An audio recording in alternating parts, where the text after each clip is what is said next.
magkasabot kayo. Kaya kayo nagkampihan para linlangin ako.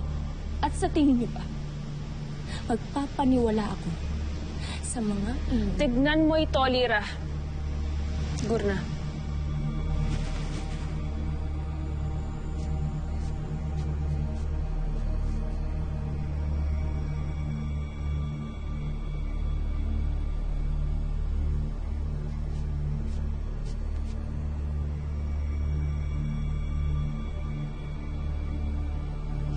Ang tungkod ni Imaw, maging ang tungkod na yan ay nasa inyo? May nais akong ipapanood sa'yo.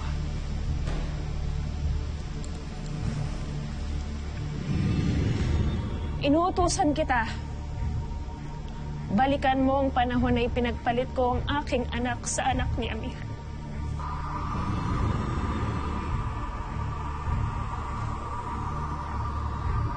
Sa pamamagitan ng inkantasyong aking ibibigkas, sa paningin ng mga tao, lalong-lalo na si Amihan, ikaw, Mira, ay magiging si Lira hanggang sa ikaw ay lumina.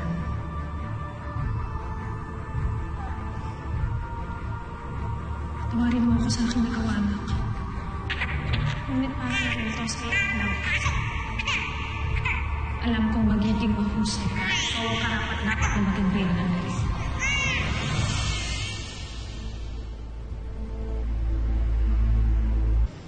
Kung hindi si Gurna at si Hagon, walang ibang nakakaalam na ako ay nagsilang din ng isang sanggol.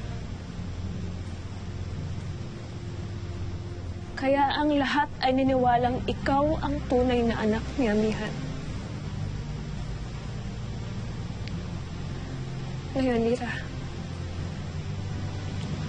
hindi ka pa rin ba naniniwalang ako ang iyong tunay na ina?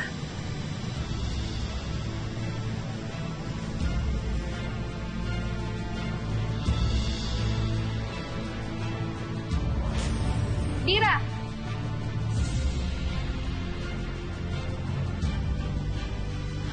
Tila magiging suliranin din natin ang iyong anak, Pirena.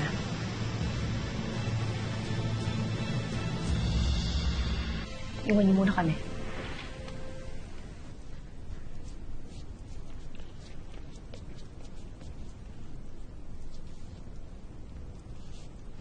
Lira?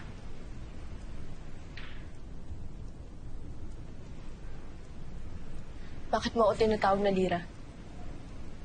Gayong alam na natin na hindi ako ang tunay na anak ng Reyna. Maaari bang huwag kang masyadong maingay dahil baka may makarinig sa'yo?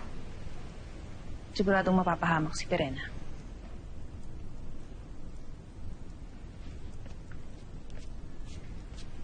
Ngunit isa siyang taksil, Dama. Kalaban siya ng Lireo at ng Reyna ng mga diwata. Siya pa rin ang tunay mong ina. Ibig mo bang masira at mapahamak siya? Maaati mo bang maparusahan ang iyong tunay na ina? Ang diwatang iyong pinanggalingan? Huwag mong sabihing mas mahalaga pa rin para sa'yo si Amihan kaysa sa iyong tunay na ina.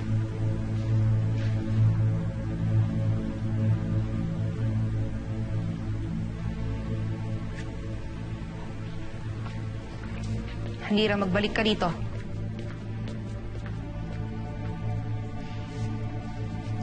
Manang-mana sa kanyang ina.